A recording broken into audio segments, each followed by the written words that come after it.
Doctor Rajasekar, Kanimozhi MP சொல்கிறாங்க, கட்சியினுடைய தலைமைக்கு ஒரு அழைப்பு கொடுக்காமல் அந்த எம்பிக்களை அழைப்பது சரியானதா அப்படிங்கிறாங்க. ஸோ அதுக்கு முன்னாடி இவங்க பேசுனதுக்கெலாம் நான் பதில் சொல்லிட்டு வந்துடுறேன். ஃபஸ்ட்டு அண்ணன் அக்னீஸ்வரன் அண்ணன் சொல்லியிருந்தாங்க, பிரவீன் சக்கரவர்த்திக்கு ராஜ்யசபா எம்பி கொடுத்துட்டாங்க, காவேரி இஷ்யூவில் அவர் கர்நாடகா பக்கம் தானே நிற்பார் அப்படின்னு கேட்டார். அவர் கர்நாடகா பக்கம் நிற்கல. ஜூலை 29, 2026 ரூல் 267 படி ராஜ்யசபாவில் காவேரியில் டிபேட் கொண்டு வரணும் அப்படின்னு சொல்லி அவர் ரூல் கொடுத்துட்டு வந்து வற்புறுத்தியிருக்காரு. அப்புறம் அப்சல்யூட் அப்போசிஷன் டு மேகதாது, அது என்ன தான் காங்கிரஸே ஆட்சியில் இருந்தாலும் மேகதாதுக்கு நான் முழுமையாக வந்து அப்போஸ் பண்ணுறேங்கிறத வெளியிலையும் சொல்லியிருக்கிறாரு, ராஜ்யசபாலையும் சொல்லியிருக்கிறார். யூனியன் ஜல்சக்தி மினிஸ்டரு மிஸ்லீடிங் ரிப்ளைன்னு சொல்லிட்டு ராஜ்யசபாவில் அவர் எதிர்த்து அதையும் பேசியிருக்கிறார். So he standing for Tamil Nadu. இவருடைய கவலை, அந்த கவலை இனிமேல் கிடையாது, அதை விட்டுருவோம். இப்போ நீங்கள் உங்களுடைய தலைப்பிலேயே போட்டிருக்கீங்க, முதல்வர் விஜயின் எம்பிக்கள் கூட்டம் யாருக்கு என்ன அரசியல் கணக்கு, இன்னொன்றில் வந்து யாரெல்லாம் இதுக்கு வந்து கலந்துக்கல, திமுக, அதிமுக, பாமகன்னு ஏன் தனித்தனியாக போடுறீங்க? ஒட்டுக்கா பிஜேபி கூட்டணி கட்சிகள் பங்கேற்கவில்லைன்னு போட வேண்டியதானே? ஏன் தனித்தனியாக கட்சி பேர் போட்டுக்கிட்டு இருக்கீங்க?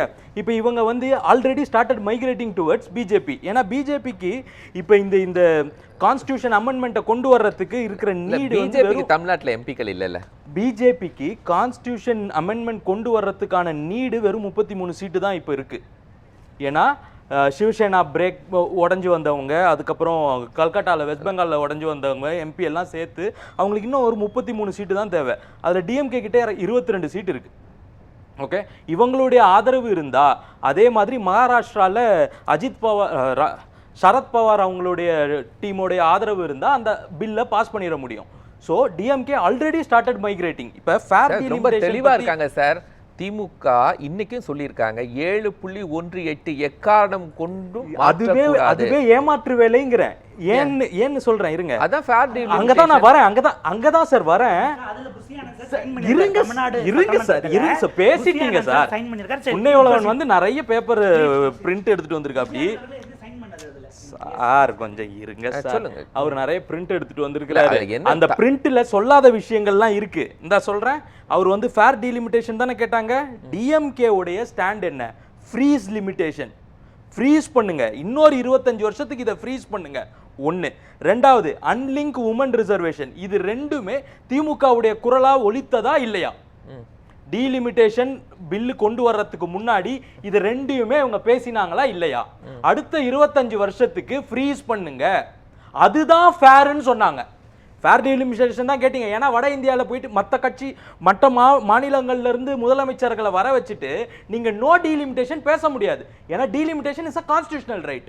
So you asked fair delimitation. நீங்க கேட்ட ஃபேர் டீலிமிட்டேஷன் எதுனா அடுத்த 25 வருஷத்துக்கு ஃப்ரீஸ் பண்ணு, அதுதான் ஃபேர் டீலிமிட்டேஷன் நீங்க பேசுனீங்க.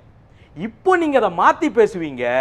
நாங்க பாத்தியா பேரு ஹேஷ்டாக் என்ன போட்டோம், ஃபேர் டீலிமிட்டேஷன் ஹேஷ்டாக் போட்டோம். நாங்க ஃபேர் தான் கேட்கிறோம், தாவேக்கா நோ கேக்குது. நோ எப்படி கேட்க முடியும்? Delimitation article 368 constitution. அது உங்களால அதெல்லாம் வேண்டாம், டீலிமிட்டேஷன் வேண்டாம் சொல்ல முடியாது. ஸோ ஃபேர் டீலிமிட்டேஷன், நீங்க கேட்ட ஃபேர் டீலிமிட்டேஷனுங்கிறது ஃப்ரீஸ் ஃபார் நெக்ஸ்ட் 25 இயர்ஸ் தான். ஒன்று. அதே மாதிரி இப்போ அனைத்து கட்சி எம்பிகளையும் வந்து முதல்வர் அவர்கள் கூப்பிடுறாருன்னா அது எதுக்காக கூப்பிட்டாரு? ஆலோசிக்கலாம், கலந்துரையாடலாம், உங்களுடைய நீங்க என்ன நினைக்கிறீங்கன்னு சொல்லுங்க, நம்ம வந்து டிஸ்கஸ் பண்ணலாம். இப்ப அவர் என்ன சொல்றாரு, கட்சி தலைவர் சொல்லாமல் எங்கும் எம்பிகள் போகக்கூடாது. எங்கேயுமே போக மாட்டாங்களா சார்? போவாங்களா? திமுக தலைவர் ஸ்டாலின் கேட்டுதான் போவாங்களா? நம்மளை பார்த்து திமுக தலைவர் ஸ்டாலின் ஏற்கனவே அந்த ஃபேர் டீலிமிட்டேஷன் அப்படின்னு சொல்லி அந்த மசோதாவையே அவங்க எரிச்சிருக்காங்களே. அது முன்னாடி எலெக்ஷனுக்கு முன்னாடி தோக்கிறதுக்கு, இங்க சட்டசபையில் தோக்கிறதுக்கு முன்னாடி. அதுக்கப்புறம் ஆர்எஸ் பாரதி என்ன சொன்னாரு? என்ன சார் சொன்னாரு? நாங்க டிராஃப்டுக்காக வெயிட் பண்றோம், ஸ்டார்டட் மைக்ரேட்டிங். முதல்ல டீலிமிட்டேஷன் பத்தி பேசினது எந்த தலைவர் சார் பேசினாங்க? இல்லை இவங்கெல்லாம் ஸ்டாலின்னு கப்பம் கட்டுவாங்க கிடையாது. ஃபர்ஸ்ட் டீலிமிட்டேஷனை பற்றி ஸ்டாலின் பேசுறதுக்கு 2 வருஷத்துக்கு முன்னாடியே சந்திரபாபு நாயுடு பேசினாரு. அப்போவே பிரதமர் மோடி அவர்கள் வந்து அதுக்கு பதில் கொடுத்துருந்தாரு. கர்நாடகாலன்னு நினைக்கிறேன். அதுக்கு அப்போவே பதில் கொடுத்துருந்தாரு. என்னன்னு, நாங்கள் வந்து இப்போ இருக்கிற ஷேரை வந்து குறையாமல் பார்த்துக்கிறோம் அப்படின்னு ஒரு பதில் கொடுத்துருந்தாரு. இப்போ சந்திரபாபு நாயுடு அவர்களுடைய நிலைப்பாடு என்ன? அமித்ஷா சொன்னார். இல்ல இல்ல மோடி சொன்னார். தமிழ்நாட்டுல வந்து அமித்ஷா மோடி தமிழ்நாடு சொன்னார். பிரச்சாரத்துக்கு இங்க வரும்போது சொன்னாருங்க. அமித்ஷா சொன்னாரு. நான் சந்திரபாபு நாயுடுக்கு பதில் சொன்னது கேக்குறேன். ஸ்டாலின் அவர்களுக்கு பதில் சொன்னாரு அமித்ஷா. இங்க சரி, இப்போ எங்கயாவது ஒரு இடத்துல திமுக அந்த நிலைப்பாட்டுல இருந்து நாங்க மாறிட்டாங்க சார். எங்க சொன்னாங்களா? மாறிட்டாங்க. அததான் சொல்லிக்கிட்டு இருக்கேன். அமைதியா யார் மாறினாங்க, எங்க பதிவு பண்ணாங்க? இப்ப சொல்றேன் சார். இப்ப இவங்க நீங்க சொல்றீங்க லிமிட்டேஷன்ங்கறாங்களே. திமுக தரப்புல இருந்து இன்னைக்கு கனிமொழி அவர்கள் சொன்ன விஷயம் வரைக்கும் நாங்கள் எங்க நிலைப்பாட்டுல இருந்து மாறவே இல்லை. என்னன்னு சொன்னாங்க? 7.18ன்றாங்கல்ல, சொல்றாங்கல்ல, அதுதான் டைல்யூஷன். இதுக்கு முன்னாடியும் அதுதான் சொன்னாங்க, பாராளுமன்றத்திலயும் அதுதான் சொன்னாங்க. நாங்க 50% இன்க்ரீஸ் பண்றோம் தான் சொன்னாங்க. அப்ப நீங்க எரிச்சீங்க. இப்போ நீங்க வந்து அதை டைல்யூட் பண்றீங்க. நாளைக்கு வந்து மக்கள் கிட்ட 7.18 கொடுத்துட்டாங்க பாருங்க, அதனால நம்ம கையெழுத்து போடுறோம் அப்படின்னு சொல்லுவாங்க. அப்படி இல்லையா, 7.18 கொடுக்குறாங்க ஆனா நாங்க மக்களுக்கு இது பண்ண மாட்டோம், அதனால நாங்க வெளிநடப்பு பண்றோம், பில்லு ஆட்டோமேட்டிக்கா பாஸ் ஆயிட்டோம் பாங்க. இதே ஸ்டாண்ட்ல தானே இருந்தாரு. அதுக்கு தான் நான் சந்திரபாபு நாயுடு அவர்களை உதாரணத்துக்கு கொண்டு வந்தேன். 2 வருஷத்துக்கு முன்னாடி எதிர்த்து பேசினவர் இப்போ அவங்களுக்கு கூட்டணி கிளென்ச் ஆன பிறகு இப்போ தென்னிந்தியாலேயே அதிகமா சப்போர்ட் பண்றவர் அவரு தான். ஃபேர் டீல் லிமிடேஷன்னா இதுதான் அப்படின்னு சப்போர்ட் பண்றவர் அவர் தான். அதே நிலைப்பாடை நோக்கி தான் திமுக போய்கிட்டு இருக்கு. மெதுவாலாம் இல்லை, ரொம்ப வேகமா போய்கிட்டு இருக்கு. ஸோ இவங்க கேட்ட fair delimitation freeze for next 25 years. சரி, நீங்க ஒண்ணு இன்க்ரீஸ் பண்ண வேண்டாம். இப்போ நீங்க ஒண்ணு கேட்டீங்க. நான் இப்போ இன்னொரு விஷயம் கேட்கிறேன். புன்னைவிளவன் சொன்னதும் கனிமொழி எம்பி ஏன் கட்சி தலைமையிட்ட சொல்லி உங்க எம்பிக்கள் அனுப்புங்க அப்படின்னு சொல்றதுல சட்டமன்றத்துல கேட்டாங்க சார். முறைப்படி அவர்கள் கிட்டயே கேட்டாங்க. சட்டமன்ற தலைவர், எதிர்க்கட்சி தலைவர் இல்லங்கிறீங்களா? அவர்கிட்ட கேட்க கூடாதா? எல்ஓபிக்கு மரியாதை இல்லையா? நாங்க மதிக்கிறோம் சார், எல்ஓபியா இருக்கிறாப்ல, அதனால நாங்க நேரடியாவே கூப்பிடுறோம். எதுக்கு லெட்டர் அனுப்பிக்கிட்டு மூக்க சுத்தி ஏன் ராஜசேகர்? அப்படிலாம் இல்ல, ஒரு முறைன்னு இருக்குல்ல. அந்த கட்சிக்கு தலைவர் இருக்காங்க, அந்த கட்சி ஆபீஸுக்கு தாவேக்காக்கு லெட்டர் அனுப்பியிருக்காங்களா? எம்பிக்கு இப்ப நீங்க கேட்ட கேள்விக்கு நான் பதில் சொல்றேன். அப்ப கூப்பிட்டது வந்து அனைத்து கட்சி கூட்டம், தாவேக்காக்கு மட்டும் இல்ல, தமிழ்நாடு இளைஞர் கட்சிக்கும் அழைப்பு அனுப்பியிருந்தாங்க. நாங்களும் எங்களோட ரெப்ரசன்டேட்டிவ் அனுப்பியிருந்தோம், போய் பேசிட்டு வந்தாங்க அந்த அனைத்து கட்சி கூட்டத்தில். ரைட். ஸோ இது வந்து அனைத்து கட்சிகள், தமிழ்நாட்டில் இருக்கக்கூடிய அனைத்து கட்சிகளையும் கூப்பிட்டாங்க. இப்போ கூப்பிடுறது இவங்க விஜய் அவர்கள், சிஎம் விஜய் கூப்பிடுறது வந்து எம்பிஸ். எம்பிலாம் யாரு? ரெப்ரசன்டேட்டிவ் ஆஃப் தமிழ்நாடு தானே. இங்க இருக்கக்கூடிய குரலை டெல்லியில பேசுறவங்க தானே. புன்னைவிளவன் ஒண்ணு சொன்னு கவனிச்சாங்கல்ல, ஒரு கட்சியுடைய தலைமையை மீறி தமிழ்நாடு சீஃப் மினிஸ்டர் சொன்னாருன்னு அல்ல. நான் அதை கிளாரிஃபை பண்றேன். ஆன்டி டிஃபெக்ஷன் லால கட்சி தலைமை சொல்றவங்களுக்கு தான் ஓட்டு போட முடியும். தமிழ்நாடு சீஃப் மினிஸ்டர் சொல்றவங்களுக்கு வாக்களிக்க முடியாது. டிஸ்கஷன் பண்ண கூடாதா? கட்சி தலைமை கிட்ட சொல்லி தானே உங்களை அழைப்பு கொடுக்கணும். டிஸ்கஷே பண்ண மாட்டீங்களா? சாப்பிடவாவது போவீங்களான்னு அதுக்கு தான் முன்னாடியே கேட்டேன். காமராஜ உள்ள கொண்டு போய் இருட்டுல கையெழுத்து சாப்பிடவாவது போவீங்களா? எல்லா எம்பிக்களையும் கூப்பிட்டு போயிரலாம். உங்க தலைவர் கிட்ட கேட்டுட்டு தான் போவீங்களா? தலைவருக்கு ஏன் இன்விடேஷன் அனுப்பல அப்படினா உங்க தலைவர் கிட்ட கேட்டுட்டு தான் போவீங்களா? ஏங்க போஸ்டல் செலவு மிச்சமாகுறதா வேலை? சார் கூப்பிட்டது தமிழக முதல்வர். மரியாதை இருக்கிற யாரும் கூப்பிட்டது தமிழக முதல்வர் கூப்பிடுறாரு. ஃபார் நீங்க வாங்க டீலிமிட்டேஷனை எதிர்த்து ஓட்டு போடுங்க. இல்ல நம்ம என்னன்னு பேசுவோம், நம்மளுடைய நிலைப்பாடுகளை நம்ம வந்து பரஸ்பரம் புரிந்துப்போம் அப்படிங்கிறதுக்காக ஒரு ரெப்ரசன்டேஷன் தான் கேக்குறாரு. எம்பிஸை கூப்பிடணும், அனைத்து கட்சி கூட்டம் நடத்தலாம். எம்பியை கூப்பிட்டா போதுமே, அவங்க தானே பார்லிமெண்ட்ல இருக்கிறாங்க. ஏன்னா வெறும் 33 ஓட்டு தான் தேவை. நீங்க தான் டிசைடிங்ல இருக்கிறீங்க. உங்க மைண்ட் செட் என்னன்னாவது நாங்க தெரிஞ்சுக்கிறோம். காவேரிக்கு மாட்டிக்க மாட்டாங்க, அங்கதான் மாட்ட மாட்டாங்கங்கிற. ஏன்னா சட்டமன்றத்துல அபிஷியல் லெஜிஸ்லேட்டிவ் ரெசல்யூஷன் ஒருமனதாக இயற்றினாங்க இல்லையா? அப்ப அனைத்து சட்டமன்றத்தில் இருந்த உறுப்பினர்களும் பங்கு கொண்டாங்க இல்லையா? காவேரி இஷ்யூல கண்டாங்களா இல்லையா?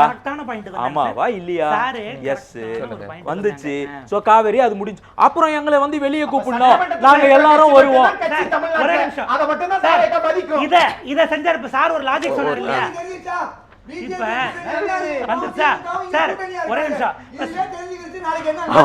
அவங்க தலைப்புல அதான் போட்டிருக்காங்க. சார் சொன்ன லாஜிக், சட்டமன்றத்துக்குள்ள இருக்கிறவங்களை மட்டும் கூப்பிட்டு திமுக கூட்டம் நடத்தியதுக்காக கோர்ட்டுக்கு போனது தமிழக வெற்றி கழகம். எஸ்ஓபி ராலிஸ்க்கு ஹைகோர்ட் உத்தரவு போடுது. 27/10 கூட்டம் நடத்தப்படுகிறது. 3 நவம்பர்.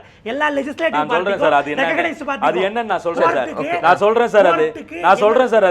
அது எதுக்குன்னா எஸ்ஓபிக்காக ஓகே ஸ்டாண்டர்ட் ஆபரேட்டிங் ப்ரொசீஜர் இந்த இருங்க சார். அப்ப கூட்டம் எல்லா கட்சியும் தான் போடும். சட்டமன்றத்துல சீட்டு வச்சிருக்கிறவங்க மட்டும் கூட்டம் போட மாட்டாங்க. ஏன்னா இது தமிழ்நாட்டுல கூட்டம் போடுறதுக்கு, பொதுமக்களை சந்திக்கிறதுக்கு. அப்ப எல்லாருடைய குரலையும் கேட்கணும். நியாயம் தானே? அதுல என்ன தப்பு இருக்கு? அதே காவேரிக்கு எல்லாருடைய எம்எல்ஏ இல்லனா அந்த கட்சி ஒண்ணுமே கிடையாது. எம்எல்ஏ இல்லனா உங்க மக்களுக்காக போறல்ல. எம்எல்ஏ இல்லனா மக்களுக்காக.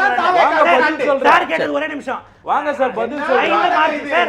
5 மார்ச் 2025 5 பக்க அறிக்கை கொடுத்திருக்கிறார் மாண்புமிகு முதலமைச்சர். அப்ப அவர் say no to delimitation sir சொன்னார் இல்லையா, கான்ஸ்டிடியூஷனல் ரைட்னு. அதுல ஒரு முக்கியமான வார்த்தை இருக்கு.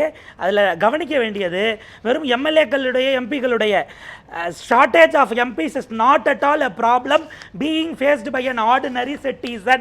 It is a democratic issue in principle and not a democratic rights. Say no to delimitation. அப்ப பாஜக கூட்டணி சொல்றேன். No to delimitation. அவர் இங்கிலீஷ்ல 2 வரி படிச்சாருல. சார் இவ்வளவு பலச சொல்றீங்கல்ல, தாவேகா இன்னைக்கு எடுத்த நிலைப்பாடு என்ன? நோன்னு இதேதுல்லா சொல்றாங்க. எனக்கு தெரியாது இதேதுல்லா நோ டீலிமிட்டேஷன் சொல்றாரு. இன்னைக்கு அதான் சொல்றாரு. No delimitation. அக்னிஸ்வரன் சார், கட்சி பிரதிநிதிகள் கலந்துருக்காங்க, எம்பிஸ், அந்த தகவல் அவருக்கு தான் தெரியும். அதனால சொல்றாரு freeze delimitation. Unlink women reservation bill, இது ரெண்ட தான் இன்னைக்கு கேட்டிருக்காங்க. அண்ட் அவர் சொன்னதுல வந்து இப்படி வேகமா சொல்லிட்டு போறாரு இல்லையா, இந்த மாதிரி தான் பண்ணாங்கன்ட்டு. அது வந்து எஸ்ஓபி, அது வந்து தமிழ்நாட்டுல கூட்டம் கூட்டத்துக்கான இது. அது யாரெல்லாம் கூட்டம் கூட்டுறாங்களோ எல்லா கட்சியும் கூப்பிடுங்க அப்படின்னு கேட்டதுல எந்த தவறும் கிடையாது கிடையாது கிடையாது. இப்போ உங்களுக்கு வந்து மட்டும்தான் பீப்புள் ஆஃப் தமிழ்நாடு என்பது காவிரி விவகாரத்துல அங்க உள்ள இருக்க கட்சிகளை தவிர மீதி யாருக்கும் மக்கள் மேல அக்கறையும் கிடையாது. விவசாயிகள் எல்லாம் போராட்டம் மக்கள் நண்பனா இருக்கலாம். அவருக்கு எம்எல்ஏ ஒரு கட்சி ஆரம்பிச்சு சட்டமன்றத்துக்குள்ள போலாம். ஜெயிச்சு உள்ள வந்தாதான் உங்களுக்கு நோ எம்எல்ஏ நோ ஒபினியன்ங்கிறது இருக்குல்ல. இதுதான்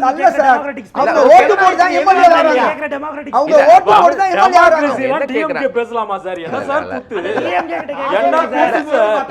ஆமா சார், அப்பா தாத்தனி எல்லாரும் இருப்பாங்க. அதெல்லாம் நம்ம எல்லாரும் இருப்பாங்க சார். ஒரு வார்டுல கூட இருப்பாங்க. டெமோக்ரஸிலாம் டிஎம்கே பேசலாமா சார்? என்ன சார் பேசுறீங்க? போங்க சார். போன முறை அரசாக அவங்க அழைத்து இருக்காங்க, இந்த முறை அரசாக எல்லோருக்கும் அழைப்பு கொடுக்கல. ஒரே நிமிஷம். போன முறை எத்தனை மீட்டிங் நடத்துனாங்க? எத்தனை மீட்டிங் நடத்துனாங்க சார்? மக்கள் பிரதிநிதிகள் இல்லாத கட்சிகளுடைய எம்பி மீட்டிங் நடத்துனாங்க. அந்த குரல் எப்படி ஒலிக்கும் சார்? மக்கள் பிரதிநிதிகள் இல்லாத அந்த கட்சிகளுடைய குரல் எப்படி ஒலிக்கும் சார்? மக்கள் பிரதிநிதி அங்க டெல்லியில எம்பி இல்ல அப்படிங்கிறது தானே உங்களுடைய குறை. இப்ப தாவேகாக்கு அங்க எம்பி இல்ல, அவங்க ஏன் இத பத்தி கேட்கணும்னு கேக்குறீங்களா? அப்படியே கேக்குறீங்க? அரசினுடைய நிலைப்பாடு சார். இல்ல அப்படியே கேக்குறீங்க. இப்ப தாவேகா தமிழக மக்களுடைய பிரதிநிதி இங்க தமிழகத்துல, இங்க டெல்லியில இருந்து அந்தந்த தொகுதி சார்பா எம்பிகள் செலக்ட் பண்ண செய்து போயிருக்கிறாங்க. அவங்களுடைய பதவி காலம் இன்னும் ஒரு 2 வருஷம் இருக்குதுன்னு வச்சுக்கோமே, அதை ஓரமா வச்சிருவோம். திரும்பி எலெக்ஷன் வரும்போது அதை பார்த்துப்போம். அப்போ உங்களை முதலமைச்சர் சொல்றதை கேட்கணுமா? இப்போ இங்க ஒரு வராது, நீங்க தோத்து போயிருவீங்க. ஆமா, ஜெயிக்கிற கட்சி பக்கம் காங்கிரஸ் போயிடும் நிச்சயமா. அதிமுக காரங்களா இங்க போறாங்க, தாவேகாவுக்கு தான் போறாங்க. காங்கிரஸ் அதிமுக தயவு செய்து ஒப்பிடாதீங்க சார். நாங்க கூட்டணி எத்தனை மாநிலங்களுக்கு அதிமுக காரங்களுக்கு. டாக்டர் ராஜசேகர் எப்படி பாக்குறீங்க? இப்ப இந்த கருத்து கணிப்புல சொல்லியது தமிழக மக்களுக்கான நலன் குறித்து முதல்வர் அவர்கள் வந்து பேசணும்னு ஆசைப்பட்டிருந்தார். அதை பேசியும் இருந்தார்.